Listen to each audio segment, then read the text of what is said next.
말씀은 출애굽기 20장 1절부터 6절 말씀입니다. 우리 함께 마음을 모두어서 합독해 보겠습니다. 출애굽기 20장 1절로 6절입니다. 시작. 하나님이 이 모든 말씀으로 말씀하여 이르시되 나는 너를 애굽 땅 종되었던 집에서 인도하여 낸 내 하나님 여호와니라. 너는 나 외에는 다른 신들을 내게 두지 말라.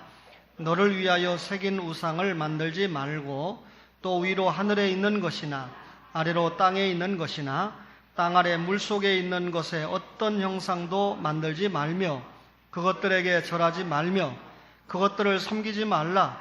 나 내 하나님 여호와는 질투하는 하나님인즉 나를 미워하는 자의 죄를 갚되 아버지로부터 아들에게로 3, 4대까지 이르게 하거니와 나를 사랑하고 내 계명을 지키는 자에게는 1000대까지 은혜를 베푸느니라. 아멘. 창세기부터 신명기까지 5권의 성경은 모세를 통해서 기록이 되었습니다. 두 번째 배치가 된 출애굽기를 이해하려고 하면 여러분과 저가 4가지를 기억하면 됩니다. 우선 출애굽기는 하나님의 언약이 성취된 책이다. 하나님께서 아브라함을 찾아오셔서 하늘의 별과 같은 자손을 약속을 하셨습니다. 이스라엘 백성이 애굽에 들어갈 때는 70명이었죠. 출애굽기 12장에서 이스라엘 백성들이 애굽을 나올 때는 약 200만 명 정도가 됐으니까 하나님의 언약이 어떻게 성취되어 가는가 하는 것을 보여준 책이 출애굽기입니다. 또 하나 기억할 것은 출애굽기는 예배로의 초대를 보여주는 책인데 지도자 모세가 바로 앞에 섰습니다. 하나님께서 내 백성을 보내라고 한다. 애굽의 바로 임금이 노동력 상실 때문에 절대 보내려고 하지 않지요. 이때 내 백성을 보내라. 그들이 광야에서 나를 섬기리라. 거듭에서 모세가 하나님의 말씀을 전합니다. 이스라엘 백성이 애굽에서 나와서 광야에서 교회 생활을 통해서 하나님을 섬겨야 된다. 애굽에서는 예배가 되지 않는다. 그 말이죠. 따라서 강력하게 하나님 앞에 예배로 초대한 책이 출애굽기입니다. 뿐만 아니라 출애굽기는 이스라엘 백성을 제사장 나라 삼고 거룩한 백성 삼는다는 것을 알려준 책입니다.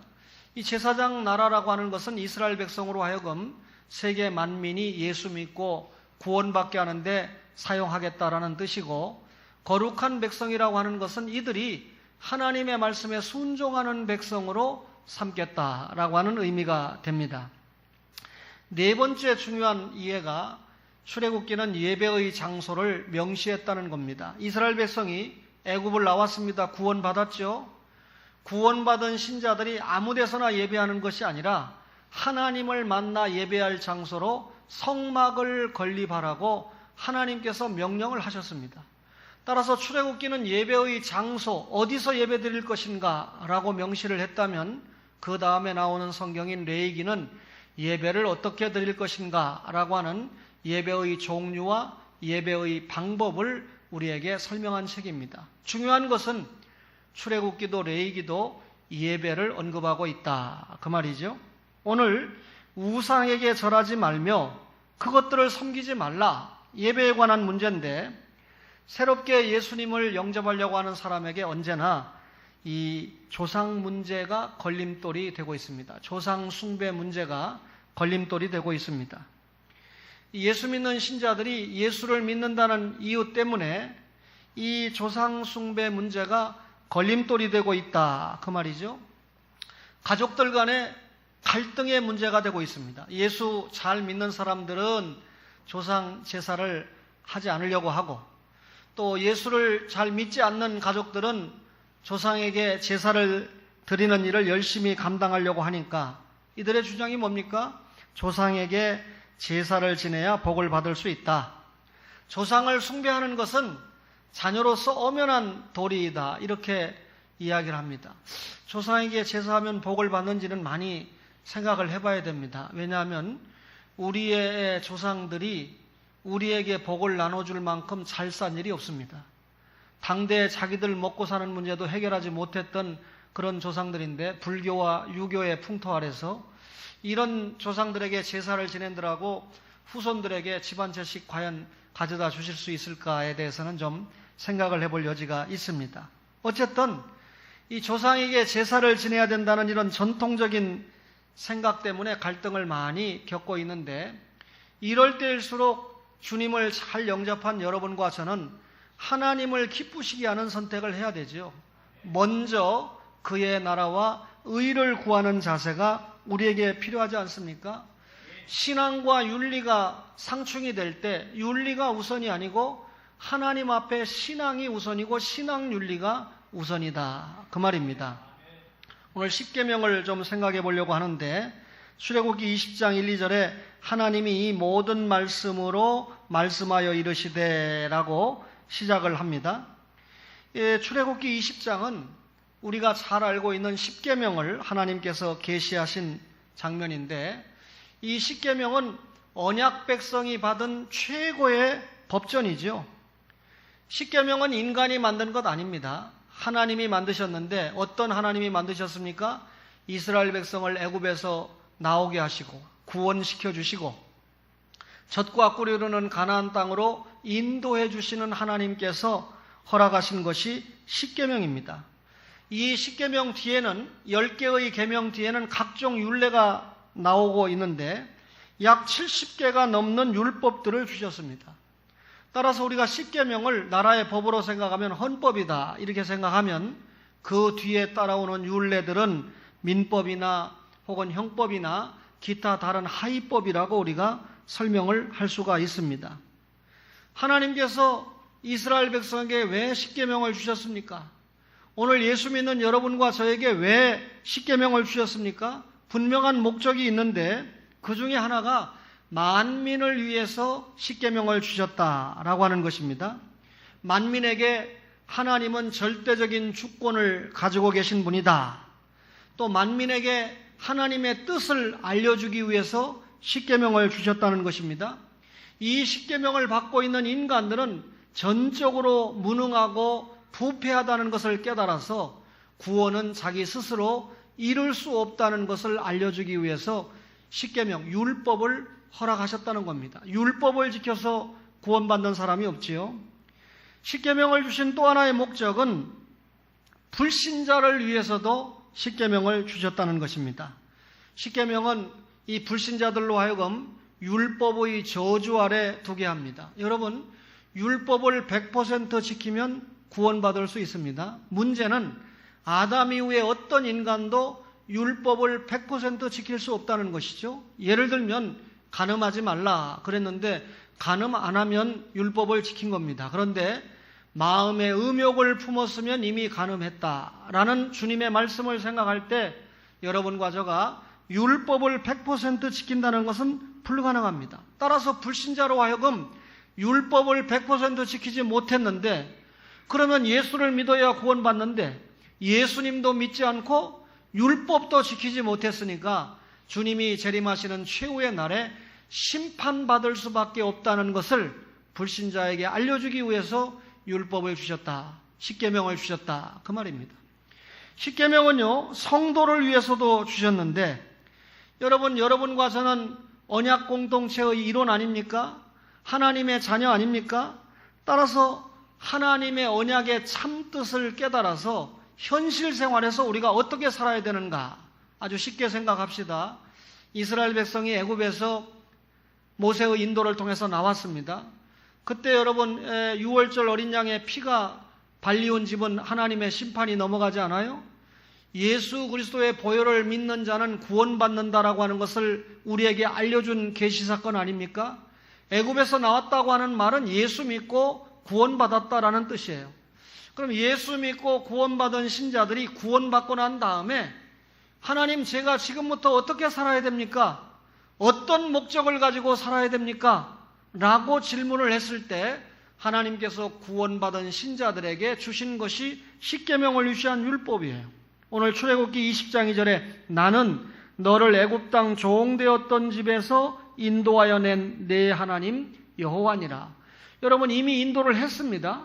다시 말하면 구원받은 신자에게 주신 것이 율법이지, 십계명이지, 구원받지 못한 신자에게 준 것이 아니라 그 말입니다. 따라서 구원받은 신자가 여러분 어떻게 이 세상에서 하나님을 섬기고 살아갈 수 있을까에 대한 계명을 담아주신 것이 십계명과 율법이다라고 하는 것을 알 수가 있습니다. 십계명을 읽어보면 너는 이렇게 해라, 또는 너는 이렇게 해서는 안 된다라고 하는 긍정과 부정의 명령을 통해서 우리에게 주시고 있지요. 하라고 하든지 하지 말라고 하든지 관계없이 하나님께서 주시는 명령이라면 여러분과 저가 반드시 순종해야 된다라고 하는 것을 알려주고 있습니다. 따라서 구원받은 신자의 생활 헌장, 구원받은 신자가 반드시 지켜야 될 말씀이 십계명이라는 것이에요. 여러분, 이 세상 명절을 맞이해서 얼마나 많은 사람이 지방에 내려갔습니까? 그죠? 우리 교인들도 보이지 않는 교인이 몇 보이는데 오전 예배 마치면 내려가려고 준비하시는 분들도 더러 계시지요. 그래서 조금 힘 있는 집사님들은 목사님, 다른 교회는 오늘 오후 예배 안 드린다는데 오전 예배 하시고 그러면 저희들이 부담 없이 그 말이잖아요. 근데 여러분, 제가 오후 예배도 정상적으로 드려야 되겠어요. 왜냐하면 오늘부터 제가 10월 첫째 주까지 계속해서 하나님께 드리는 예배에 대한 연속 설교를 제가 하게 됩니다. 조상 숭배 문제와 성경은 어떻게 이 문제를 다루고 있는가? 출애굽기 20장 3절에 너는 나 외에는 다른 신들을 내게 두지 말라 그랬어요. 하나님께 대한 일계명이 뭡니까? 나 외에 다른 신 위하지 마. 예배의 대상을 하나님으로 설명해 준 거죠. 여러분, 예배의 대상이 하나님밖에 없다는 말이 무슨 말입니까? 다른 신은 거짓신이다. 다른 신은 예배를 받을 수 없는 신이다. 하나님만 참신이다. 하나님만 창조하셨고 하나님만 구원하셨고 하나님만 여러분과 저를 보호하신다. 그 말이죠.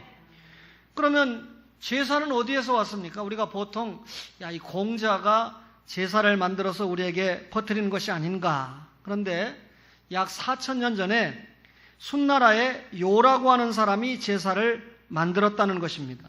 이것이 유교를 통해서 우리나라에 조상에게 드리는 제사가 들어왔는데, 그렇다면 이 제사의 뿌리는 중국이죠.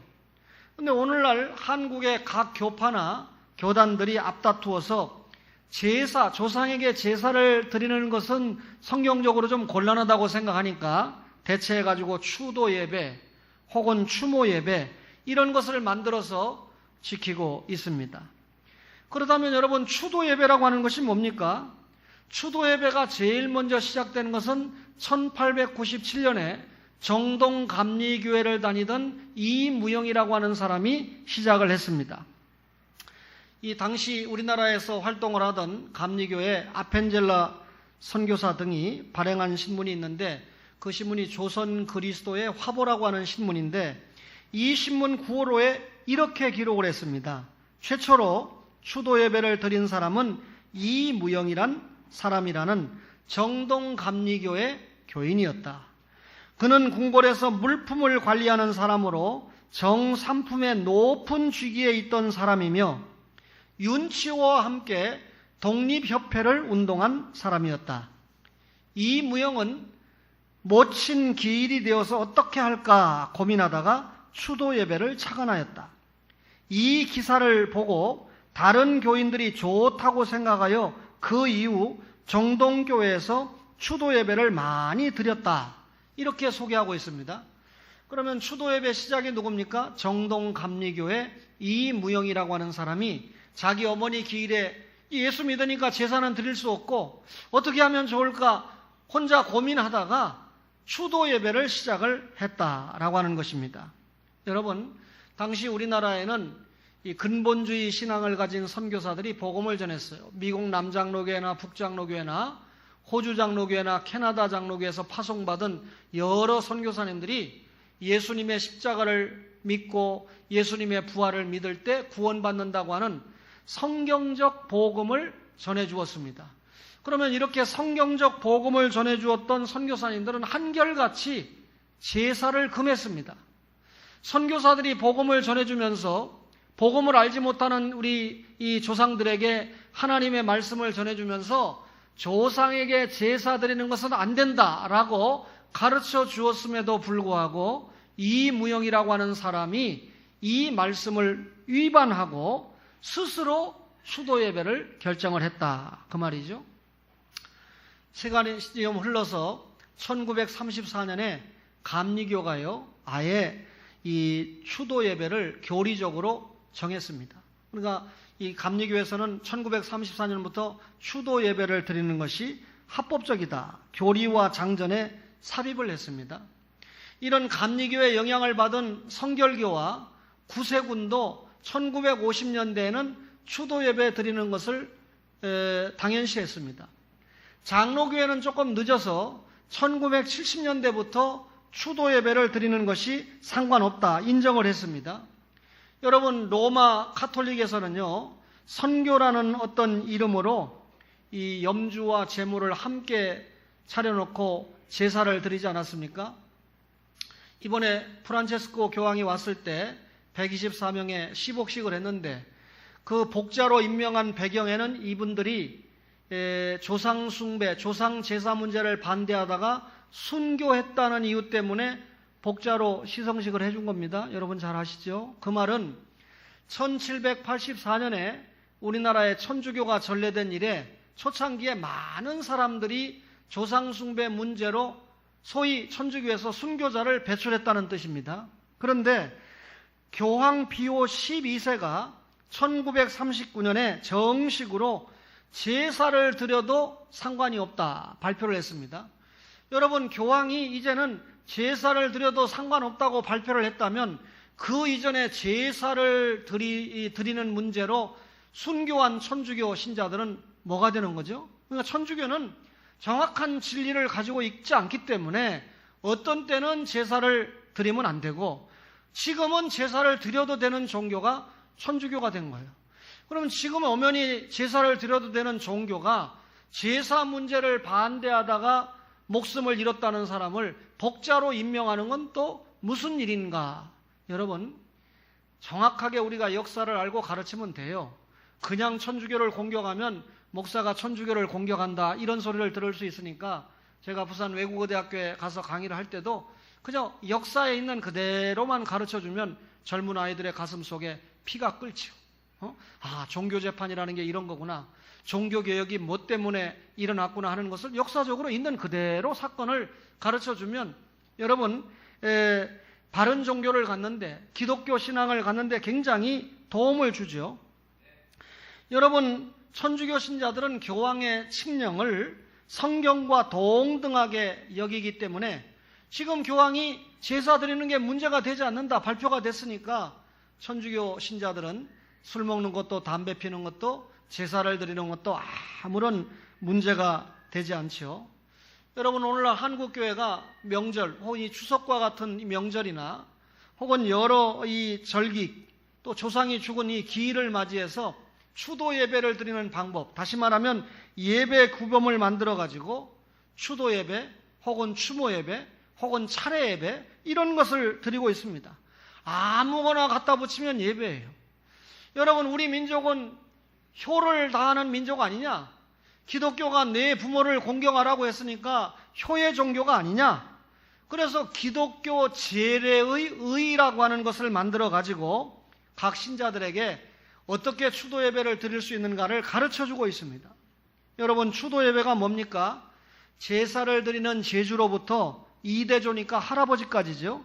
그 할아버지까지의 교인을 기리는 예배로서 할아버지나 할머니가 사망한 날 제주의 집에서 드립니다. 그러니까 증조 할아버지까지는 드리지 않아요. 추도 예배는 아버지, 할아버지 혹은 할머니, 어머니까지 해당이 되는 거죠. 추모 예배는 뭡니까? 제주로부터 직계 조상을 기리는 예배입니다. 이게 이제 중추절에 추석에 드리는 거예요. 그러니까 내일 추석에 여러분 이 예배를 드리는 사람은 추도 예배가 아니라 사실상 추모 예배가 되는 거죠. 그것은 할아버지까지 아니라 모든 죽은 조상들을 생각하면서 드리는 이 예배가 되니까요. 차례라고 하는 것은 제주로부터 이대조까지의 교인을 기리는 예배로서 이건 1월 1일 날 드립니다. 그래서 이런 기독교 제례를 보면 예배 준비, 예배 순서, 예식사, 묵상기도, 찬송, 그 다음에 추모기도, 성경봉독, 그 다음에 추모사, 찬송, 귀영, 주기도, 이 기가 막힌 순서로 예배의 방법을 정해놓고 제시를 하고 있다는 것입니다. 여러분, 과연 이런 것들이 성경적일까? 여러분, 결국 죽은 자에게 예배를 드린다는 의미가 되지 않습니까? 예배의 대상은 오직 살아계신 하나님이지 않습니까? 죽은 자가 예배 대상이 되면 안 되잖아요. 더군다나 추도 예배가 뭡니까? 죽은 자를 생각하죠. 또 죽은 자를 생각하면서 슬퍼하죠. 그 죽은 자를 그리워하면서 드리는 예배입니다. 과연 이것이 예배가 될 수 있겠는가? 살아계신 하나님께만 적용되어질 예배를 추도 예배 혹은 추모 예배 혹은 차례 예배 등을 붙여가지고 죽은 사람에게 아무렇게나 예배를 드리고 있는, 여러분 심지어 기독교 예배 규범을 만들어서 이런 예배를 드리고 있는, 제가 보니까 어떤 교회는 아예 추석 이 절을 맞이하면 오늘 주보에다가 교회부에 간지를 껴가지고 추도 예배를 드리는 방법 해가지고 딱 써서 가정에서 이렇게 예배를 드리라고 가르쳐주는 그런 교회와 목사도 있습니다. 여러분, 이처럼 이 잘못된 예배가 비판 없이 교회 안에 수용이 되어서 되겠는가? 기독교 예배 정신을 성경적인 기준에서 어긋난 방법으로 만들어서 권장을 할 수 있는가? 비성경적이라는 거죠. 성경적이 아니라고 하면 여러분과 저는 단호히 거부를 해야 되지 않습니까?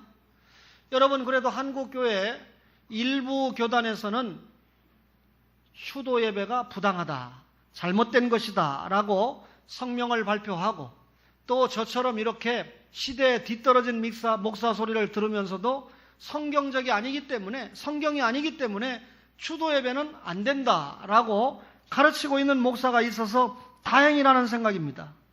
성경 어디에도 추도, 추모, 차례 예배라는 용어가 없습니다. 죽은 사람에 대해서 세상에 살아있는 사람이 어떻게 해야 된다라고 하는 말씀이 성경에는 없습니다. 이유는 사람이 살다가 한 번 죽으면 내세 영역, 그 사람이 천당 가느냐 지옥에 가느냐 혹은 천국에서 어떤 상급을 받느냐 하는 문제는 인간의 영역이 아니고 하나님 자신의 영역이기 때문입니다. 따라서 여러분, 성경에서 말하고 하는 인격론이라고 하는 것은 살아있는 사람에게 한정되는 것입니다. 따라서 제사, 추도예배, 추모예배, 차례예배 이런 그 용어를 구사하고 이런 예배를 드리는 것은 어떤 경우든지 기독신자에게 죄가 된다라고 하는 것입니다. 이유는 예배의 대상을 하나님이 아닌 죽은 사람으로 대치하는 죄를 범하는 것입니다. 조상숭배는 예배의 개념에 반대가 됩니다. 제사는요, 죽은 신령에게 음식을 바쳐서 섬기는 것이 제사인데, 여러분, 추도라고 하는 의미가 뭡니까? 죽은 사람을 생각하면서 슬퍼하는 것입니다. 추모라고 하는 것이 뭡니까? 죽은 사람을 사모하는 것입니다. 차례라고 하는 것이 뭡니까? 설날이나 초하룻날 혹은 보름날에 간단한 이 조상 생일에 간단하게 드리는 낮제사를 말하는데, 어떤 경우든지 이런 제사는, 이런 예배는 모두 다 대상이 죽은 사람입니다. 성경이 말씀할 때 1계명이 뭡니까? 예배의 대상 하나님이죠.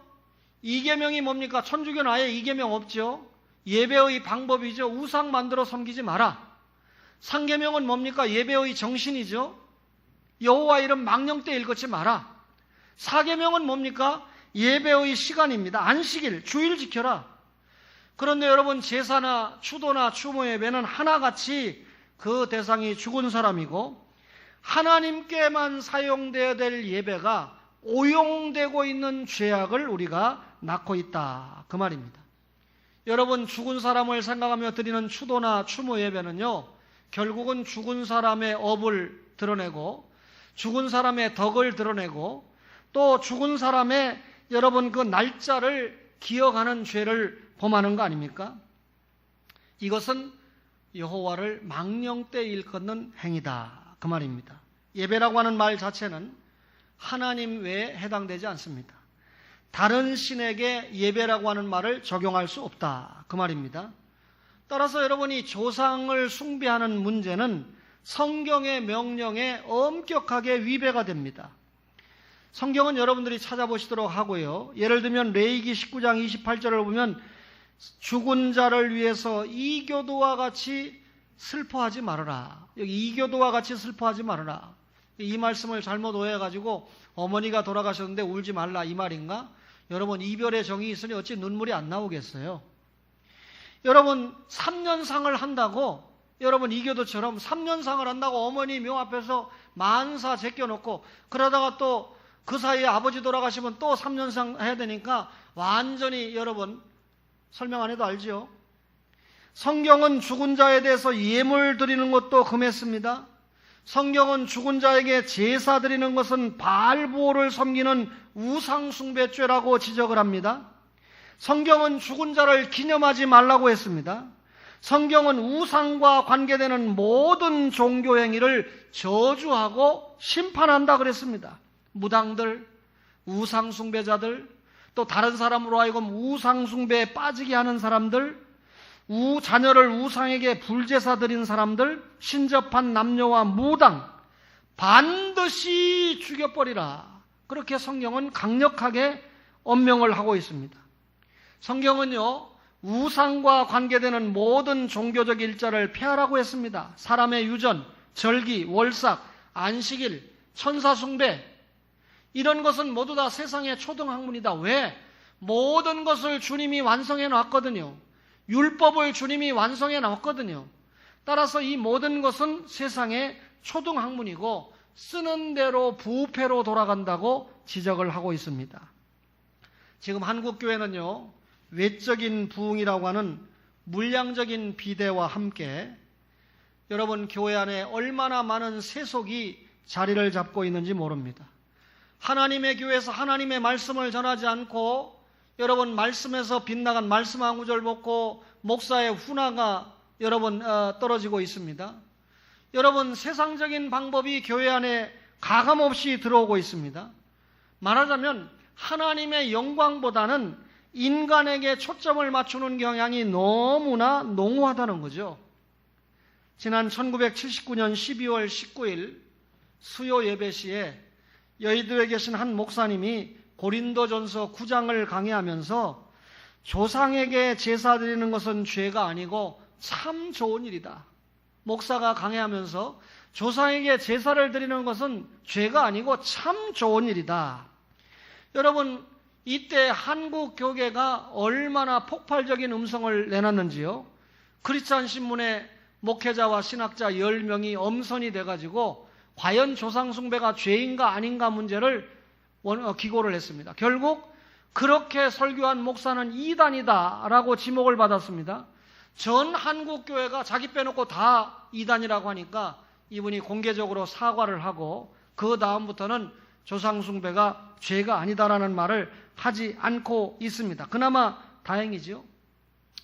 우리가 여러분 10계명 가운데 5계명이 내 부모를 공경하라 아닙니까? 그래서 부모를 공경하기 위해서 죽은 분들을 위해서 제사는 곤란하지만 추도 예배를 드리는 것은 문제가 되지 않는다라고 이야기하는데 이건 신학의 부재고 성경에 대한 무지입니다. 여러분 5계명보다 우선하는 게 4계명이고 4계명보다 더 우선하는 게 1계명입니다. 나 외에 다른 신을 위하지 말라. 이 첫 번째 1계명이 나머지 뒤에 따라오는 9개의 계명의 기준이 되는 것입니다. 1계명부터 4계명이 하나님께 대한 계명이죠. 하나님 사랑입니다. 몽땅 예배의 관계가 있죠. 5계명부터 10계명, 5계명이 뭡니까? 부모 공경이고 10계명이 뭡니까? 이웃의 것을 탐하지 않는 거죠. 여러분 5계명부터 10계명까지는 이웃 사랑입니다. 그래서 10계명을 압축하면 하나님 사랑이고 이웃 사랑인데 여러분과 저에게 하나님 사랑이 우선입니까? 이웃 사랑이 우선입니까? 다시 말하면 하나님 앞에 예배가 우선입니까? 여러분 인간적인 사랑이 우선입니까? 예배가 우선이다. 그 말입니다. 따라서 여러분 대신관계의 율법이 대인관계의 율법보다 우선된다. 그리스도와 여러분 이 조상 숭배를 목적으로 추도 예배를 드리는 것은 그리스도와 벨리알이 손잡는 타락한 행위다. 그 말입니다. 그렇다면 이런 말씀을 드릴 때 우리가 내일이 특별히 추석이니까 과감하게 우리는 사실상 추도 예배나 추모 예배나 혹은 차례 예배에서 탈피를 해야 된다. 그 말이죠. 하나님 대신 피조물이나 죽은 조상 또는 인간의 욕망에 여러분 따른 예배는 분명히 하나님을 온전히 사랑하지 않는 행위입니다. 이런 설교를 들으면서 목사님 얼마 전에 목사님이 어느 가정에 그 추도 예배 드린다고 할 때 오시라고 하니까 가는 거 봤는데요. 그렇게 여러분이 공개해버리면 신 목사는 강단에서 설교하는데 거짓말쟁이가 되는 거죠. 예, 간 적이 있어요. 가서 뭐 했는지 아세요? 여러분 추도 예배를 드리는데 간절하게 요청을 해서 가가지고 추도 예배를 드리는 것이 성경적이 아니다라는 것을 가르쳐 드리고 앞으로는 어떻게 해야 된다라고 가르쳐 드리고 왔습니다. 뭐 잘못됐습니까?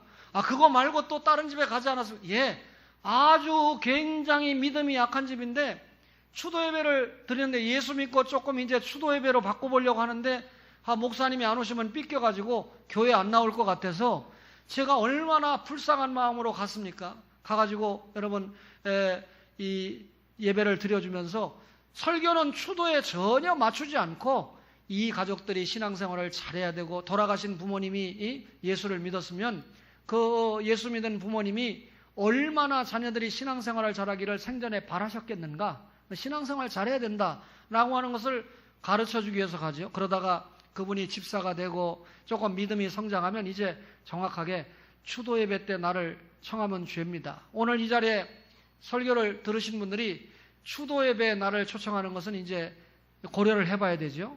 근데 여러분의 가족들이 너무나 믿음이 약한데 여러분들이 전도를 하고 싶은데 이 추도 예배를 자꾸 하자는 것 때문에 문제가 되면 저한테 얘기하세요. 그럼 제가 가서 전도에 도움이 됐다면 일단은 추도 예배 아니라 뭐래도 가지만 추도 예배에 관한 설교하지 않습니다. 그리고 점점점 가르쳐서 교회로 데려올 수 있도록 하는 그런 마음을 가져야 된다 그 말이죠. 지금까지 설교 잘 듣다가 앞에는 부담을 가지고 들어놓고 뒤에 제가 하는 이 적용을 가지고 옳거니 잘 됐다. 결국은 주님 오실 때까지 추도 예배 드려놓고는 목사님 믿음이 약해서 드렸슈. 전도해 오려고 드렸슈. 용서하세요. 어떤 목사님은 땡 하고 소리를 지릅니다. 설교 잘 들으셔야죠. 하나님 앞에 여러분 우리가 바른 예배냐 영과 진리의 바른 예배냐 아니냐 어떻게 구별합니까? 하나님께 드리는 예배가 바른 예배고 우상 숭배하는 예배는 바른 예배가 될 수 없다는 것이죠. 하나님은 자신이 정하신 예배 외에는 어떤 예배도 원치 않습니다. 대상은 하나님입니다. 영과 진리로 드리는 예배를 하나님이 원하신다 그 말입니다. 그래서 제가 다음 주에는 참으로 예배하는 자, 21일 주일에는 향기로운 예배, 28일 주일에는 참 예배, 10월 5일에는 예배 드리는 삶, 10월 12일에는 여호와께 예배할지어다 라고 하는 말씀으로 집중적으로 몇 주간 작정을 하고 하나님 앞에 예배에 대해서 설교를 하려고 합니다. 오늘 말씀을 받은 여러분과 저가 하나님 앞에 참 예배가 무엇인지를 바로 깨닫고 하나하나씩 고치면서 하나님과 친정한 영의 교통을 하시는 영적인 예배를 드리시는 초원의 가족들 되시기를 주님의 이름으로 축원합니다.